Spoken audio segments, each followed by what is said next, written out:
جس پر عدالت کی جانب سے شدید برہمی کا اظہار کیا جاتا ہے۔ سرفراز ڈوگر صاحب ریمارکس دیتے ہیں کہ یہ سارے وکلاء اٹھ کے روسٹم پہ کیوں کھڑے ہو گئے؟ جب سلمان صفدر صاحب، عمران خان صاحب بشریٰ بی بی صاحبہ کو ریپرزینٹ کر رہے ہیں، وہ آرگو کریں گے تو باقی لوگوں کا کھڑے ہونے کا کوئی جواز نہیں، تو آپ اپنی سیٹوں پہ بیٹھ جائیں۔ بلکہ جج صاحب نے سوال بھی کیا کہ کیا آپ اس طریقے سے روسٹم پہ آ کے کھڑے ہو کے جب کیس کال ہوتا ہے تو کیا آپ عدالت کے اوپر اثر انداز ہونا چاہتے ہیں؟ یہ ویسے ناظرین دباؤ، عدالت پہ دباؤ ڈالنے کا ایک ٹیکٹس بھی ہوتا ہے کہ جھمکٹا جو ہے وہ روسٹم کے اوپر کھڑا ہو جائے۔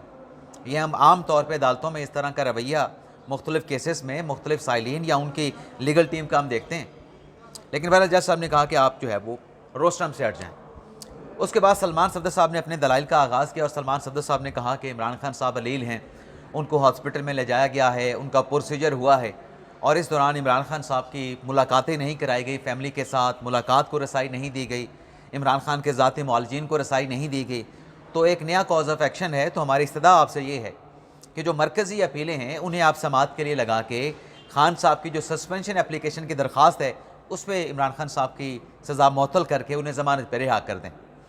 اور ساتھ میں بشریٰ بی بی صاحبہ کا بھی انہوں نے ذکر کیا کہ وہ خاتون ہیں، 1 سال سے زیادہ عرصہ ہو چکا ہے ہماری اپیلیں اسلام آباد ہائی کورٹ میں پینڈنگ چلی آ رہی ہیں۔ اور ساتھ میں سلمان صفدر صاحب نے کہا کہ 5 مرتبہ ہم نے درخواستیں دائر کی ہیں ارلی ہیئرنگ کی، لیکن اس پہ ارلی ہیئرنگ جو ہے وہ فکس نہیں ہو سکی۔ سرفراز ڈوگر صاحب کے سامنے جب سلمان صفدر صاحب یہ کہہ رہے تھے کہ معاملہ بڑا سنگین ہے، ہمارے مقدمات سنے جائیں، تو سرفراز ڈوگر صاحب نے کہا کہ ابھی تو تاریخ نہیں دی جا سکتی۔ اور پھر سرفراز ڈوگر صاحب نے یہ بھی کہا کہ جن 5 آپ ارلی ہیئرنگ کے اپلیکیشنز کی بات کر رہے ہیں وہ تمام جلد سماعت کی متفرق درخواستیں وہ غیر مؤثر ہو چکی ہیں، اس میں آپ نے جس ہفتے کے لیے تاریخ مانگی تھی وہ ہفتے گزر چکے ہیں۔ جس پر تاریخ کی دوبارہ بات ہوئی تو پھر سرفراز ڈوگر صاحب نے یہ کیا کہ 11 مارچ کی جو تاریخ ہے وہ دے دی کہ 11 مارچ کو فیصلہ ہوگا، جو درخواستیں عمران خان صاحب کی کنوکشن کی سسپینشن کی ہیں ان پہ 11 مارچ کو سماعت کریں گے۔ اب 11 مارچ کو عمران خان صاحب کی سزائیں سسپینڈ ہوتی ہیں، بشریٰ بی بی صاحبہ کی سزائیں سسپینڈ ہوتی ہیں نہیں ہوتی، عید دونوں کی جیل میں گزرے گی یا جیل سے باہر گزاریں گے، یہ فیصلہ اب اسلام آباد ہائی کورٹ میں 11 مارچ کو ہوگا، اسلام آباد ہائی کورٹ میں۔ اب آ جاتے ہیں سپریم کورٹ کی خبر کی بات کر لیتے ہیں۔ نازیہ اڈیالہ جیل میں جو پاکستان تحریک انصاف کی اسیر قیادت ہے، پہلے تو پس منظر آپ کے ساتھ شیئر کر لیں، جس میں شاہ محمود قریشی صاحب ہیں، یاسمین راشد صاحبہ ہیں، میاں محمود الرشید صاحب ہیں، جناب عمر سرفراز چیمہ صاحب ہیں، ایجاد چودھری صاحب ہیں، ان کی طرف سے چیف جسٹس یحییٰ عفدی صاحب کو ایک خط لکھا گیا۔ اب اس خط میں کہا گیا ہے کہ عمران خان صاحب علیل ہیں، عمران خان صاحب کو ذاتی معالجین تک رسائی نہیں دی جا رہی، عمران خان کی فیملی کے ملاقات نہیں کروائی جا رہی، اور ساتھ میں ماضی کا حوالہ دیا گیا۔ چیف جسٹس یحییٰ عفدی سے معاملے کا نوٹس لینے کا جہاں مطالبہ کیا گیا ہے کہ ملاقاتیں نہیں ہو رہی، علاج معالجہ بہتر نہیں ہو رہا، چیف جسٹس یحییٰ عفدی صاحب نوٹس لیں۔ ساتھ میں کہا گیا کہ جب 2009 میں نواز شریف علیل ہوئے تھے تو نواز شریف کو سروسز ہاسپٹل میں ایڈمٹ کروایا گیا تھا، نواز شریف کو ان کے ذاتی معالج ڈاکٹر عدنان تک رسائی دی گئی تھی، اور فیملی اور معالجین بھی ان کے ساتھ ہوتے تھے، لیکن یہاں پہ ایسا نہیں ہو رہا۔ اب ناظرین یہ جو لیٹر ہے اسیر قیادت کا جو کہ چیف جسٹس یحییٰ عفدی صاحب کو لکھا گیا ہے، آپ نے دیکھا نا کہ پچھلے 3 دن پاکستان تحریک انصاف کی قیادت نے سپریم کورٹ کے سامنے احتجاج کیا، اور یہ احتجاج اس موقع پہ کیا گیا جب عمران خان صاحب کو یحییٰ عفدی صاحب کے بینچ سے ایک بہت بڑا ریلیف ملا۔ عمران خان صاحب کی انفراسٹرکچر جو اپلیکیشن تھی، غیر مؤثر جو درخواستیں تھیں، جب عفریدی صاحب کے بینچ میں ٹیک اپ ہوئیں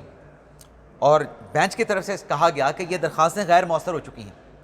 لطیف کوسہ صاحب نے کہا کہ یہ غیر مؤثر نہیں ہوئیں۔ اب وہ غلط بیانی ثابت ہوئی کمرہ عدالت کے سامنے، جب اٹارنی جنرل کی رپورٹ آئی کہ جس رپورٹ کے بارے میں عدالتی آرڈر کا ذکر کیا جا رہا ہے وہ رپورٹ 2023 میں جمع کروا دی گئی تھی، جب عمران خان صاحب اٹک جیل میں تھے، اب تو خان صاحب اڈیالہ جیل میں آ چکے ہیں۔ اس کے باوجود بھی عدالت نے آگے جا کے سلمان صفدر صاحب کو عدالتی معاون بھی مقرر کیا، سلمان صفدر صاحب کی عمران خان سے ملاقات کا بھی حکم دیا، اور ان کو ایمیکس کورائی عدالتی معاون فرینڈ آف کورٹ بھی مقرر کیا۔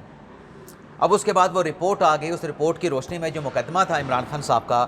اس کو ڈسپوز آف کر دیا گیا کہ عمران خان صاحب کی لیونگ کنڈیشن کیا ہے، ان احکامات کے ساتھ کہ ریاست جو ہے وہ عمران خان صاحب کا بہترین ڈاکٹر سے، امراض چشم کے بہترین ڈاکٹر سے عمران خان صاحب کا ایگزامینیشن کرائے گی میڈیکل، اور ساتھ میں جو استدعا تھی علیمہ خان صاحبہ کی، لطیف کھوسہ صاحب کی کہ ذاتی معالجین کو رسائی دی جائے، فیملی کے لوگوں کو رسائی دی جائے، عدالت نے اس استدعا کو انٹرٹین نہیں کیا، لیکن طے یہ پایا اس دن کہ لیونگ کنڈیشن والا معاملہ، خان صاحب کا جو میڈیکل آنکھوں کی علالت والا جو معاملہ ہے اس کو تو ڈسپوز آف کیا جا رہا ہے، کیونکہ سلمان صفدر صاحب کی رپورٹ بھی آ گئی ہے، ڈیالہ جل کی انتظامیہ بھی کی رپورٹ بھی آ چکی ہے۔ دونوں رپورٹس میں عدالت نے ڈکلیئر کیا اپنے فیصلے میں کوئی ایسا فرق نہیں، بلکہ دونوں رپورٹ ایک دوسرے سے کلیبوریٹ کرتی ہیں۔ بلکہ اس رپورٹ سے تو یہ بھی ثابت ہوا کہ عمران خان صاحب قید تنہائی میں نہیں ہے۔ عمران خان صاحب کے اپنے وکیل نے جو رپورٹ جمع کرائی اس میں خان صاحب کو اڈیالہ جیل میں دستیاب سہولیات پر اطمینان کا اظہار کیا گیا۔ قید تنہائی والا بیانیہ اس رپورٹ کے بعد پٹ کے رہ گیا۔ اب وہ کیس عدالت نے ڈسپوز آف کر دیا، لیونگ کنڈیشن کی حد تک، میڈیکل ایگزامینیشن کی حد تک۔ عدالت نے مقدمہ اپنے پاس پینڈنگ رکھا صرف کہ جو سزاؤں کے خلاف ہمایوں دلاور صاحب کے فیصلے کے خلاف جو اپیل ہے، چلیں اس کو ہم پینڈنگ رکھ لیتے ہیں، لیکن پہلے فیصلہ اسلام آباد ہائی کورٹ کرے گی۔ اسلام آباد ہائی کورٹ کے فیصلے کے بعد جب اپیل آئے گی تو پھر یہ مقدمہ بھی جو سینڈ آئے غیر معینہ مدت کے لیے ہم نے ملتوی کیا ہے، اس کو بھی ہم ٹیک اپ کر لیں گے ساتھ میں ہی۔ یعنی عدالت کے سامنے اب صرف قانونی مقدمہ رہ گیا کہ جو جج ہمایوں دلاور کا فیصلہ ہے وہ درست تھا نہیں تھا، اور پھر اس کے اوپر جو عمران خان صاحب کو ضمانت ہوئی اپیلوں میں اسلام آباد ہائی کورٹ سے، کیا وہ فیصلہ درست تھا نہیں تھا، اس پہ پھر سپریم کورٹ نے جو ہے اپنا فیصلہ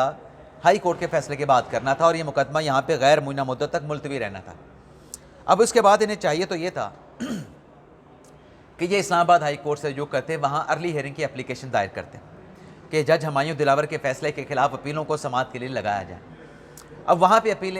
ارلی ہیئرنگ کی اپیلیں نہیں دائر کی، ارلی ہیئرنگ کی اپلیکیشن نہیں دائر کی۔ 3 دن اسلام آباد سپریم کورٹ کے سامنے دھرنا دے کے بیٹھے رہے، رجسٹرار کے ساتھ جا کے ملاقاتیں کرتے رہے۔ کیوں بھائی وہاں پہ ارلی ہیئرنگ کی اپلیکیشن کیوں نہیں فائل کرتے؟ کیا جو سپریم کورٹ نے آپ کو ایک ریلیف دیا ہے، احکامات دیے ہیں، لیونگ کنڈیشن خان صاحب کے سامنے آ چکی ہے، اس کے بعد سپریم کورٹ کے سامنے تحریک انصاف کی قیادت کا، اپوزیشن کے اتحاد کا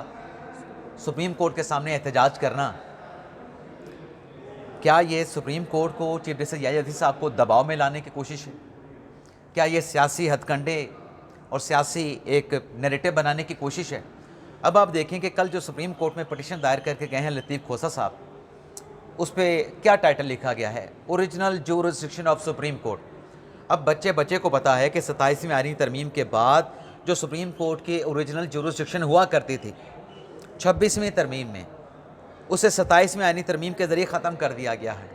اب آئینی معاملات کا جو اختیار ہے وہ وفاقی آئینی عدالت کے پاس ہے، تو پھر یہ اوریجنل جورسڈکشن سپریم کورٹ کی لطیف کھوسہ صاحب نے کل کیسے اس کو انووک کرنے کی اٹیمپٹ کی؟ اب مجھے ایسے لگتا ہے جیسا کہ ہم نے کل کے ولاگ میں بھی بات کی تھی کہ یہ درخواست ناقابل سماعت ہے، اوریجنل جورسڈکشن سپریم کورٹ کی ہے ہی نہیں۔ ہر عدالت اپنے دائرہ اختیار جو اس کے پاس پاورز ہوتی ہیں اس کے مطابق کیس کو ٹیک اپ کر سکتی ہے۔ سو موٹو کا اختیار بھی ختم ہو چکا ہے۔ پچھلے دنوں جب ڈیفامیشن کے کیسز، سائفر کے کیسز، اور ایک مقدمہ جب ہاشم کاکڑ صاحب کی عدالت میں لگا تھا، وہیں پہ ہاشم کاکڑ صاحب نے، صلاح الدین پنور صاحب نے یہی بات کی تھی جب کھوسہ صاحب وہاں پہ ٹھہر کے کہہ رہے تھے خان صاحب کے ساتھ ملاقات کرا دیں، فیملی کی ملاقات کرا دیں، انہیں الشفا ہاسپٹل میں منتقل کرا دیں۔ دونوں جج صاحبان نے وہاں کمرہ عدالت میں کہا تھا کہ لطیف کھوسہ صاحب کیا بات کر رہے ہیں، یہ اختیار سوموٹو کا آپ نے ہم نے واپس لے لیا ہے۔ اب ہمارے سامنے مقدمہ ہے ہی نہیں، ہمارے سامنے کوئی ریٹن اپلیکیشن نہیں، ہمیں کیسے آرڈر کر سکتے ہیں ہاسپٹل میں منتقلی کا یا ملاقات کا؟ ہمارے سامنے ایسی باتیں نہ کریں۔ اب مجھے ایسا لگتا ہے کہ جو مقدمہ کل درخواست لطیف کھوسہ صاحب نے دی ہے، اس پہ ہو سکتا ہے سپریم کورٹ آف پاکستان سے کوئی بری خبر پاکستان تحریک انصاف کے لیے آئے، عمران خان کے لیے، تحریک انصاف کے لیے کوئی بری خبر آئندہ چند گھنٹوں میں یا آئندہ آنے والے دنوں میں سننے کو ملی کہ یہ سب کچھ ہو کیا رہا ہے، یہ پروٹیسٹ، یہ احتجاج کیوں کیے جا رہے ہیں۔ مجھے کہیں سے وائبز ہیں، اب وہ فیصلہ کب تک آتا ہے یا کوئی ڈیولپمنٹ کب تک ہوتی ہے، اس کے لیے میں بھی انتظار کرتا ہوں، آپ بھی انتظار کریں۔ لیکن ناظرین ایک اور چیز جو چل رہی تھی کہ فائر وال جو ہے وہ حکومت نے بند کر دی ہے، 5G کی اسپیکٹرم کی جو نیلامی کرنے جا رہی ہے، تو فائر وال کا کہا گیا کہ وہ کام نہیں بن سکا جس کام کے لیے اس فائر وال کو لایا گیا تھا۔ آج پارلیمنٹ کی اسٹینڈنگ کمیٹی کا اجلاس تھا جس میں یہی سوال ہوا چیئرمین پی ٹی اے سے، کیا فائر وال کو بند کر دیا گیا ہے؟ تو چیئرمین پی ٹی اے نے ایک اسٹینڈنگ کمیٹی کے روبرو یہ بتایا کہ بالکل جو فائر وال ہے وہ فعال ہے، متحرک ہے، سسٹم چل رہا ہے، اور کوئی ڈیلے کا شکار نہیں ہے. فائر وال کو 4 سے 5 مرتبہ جو ہے وہ اپڈیٹ بھی کیا گیا ہے. اور یہ جو فائر وال ہے دراصل چیئرمین پی ٹی اے نے کہا کہ فائر وال نہیں بلکہ پی ٹی اے کا ویب مینجمنٹ سسٹم ہے, جس کو انسٹال کرنے کے بعد جو گرے ٹریفک میں کمی آئی ہے. تو وہ جو پھر خبر پچھلے دنوں چلی تھی کہ وہ فائر وال جو ہے بند کر دی گئی ہے, فائر وال ابھی بھی چل رہی ہے. آج چیئرمین پی ٹی اے کے اسٹینڈنگ کمیٹی میں دیے گئے بیان کے مطابق نہ صرف چل رہی ہے بلکہ مکمل طور پہ متحرک اور فعال بھی ہے. اجازت چاہتے ہیں ناظرین. پاکستان زندہ باد.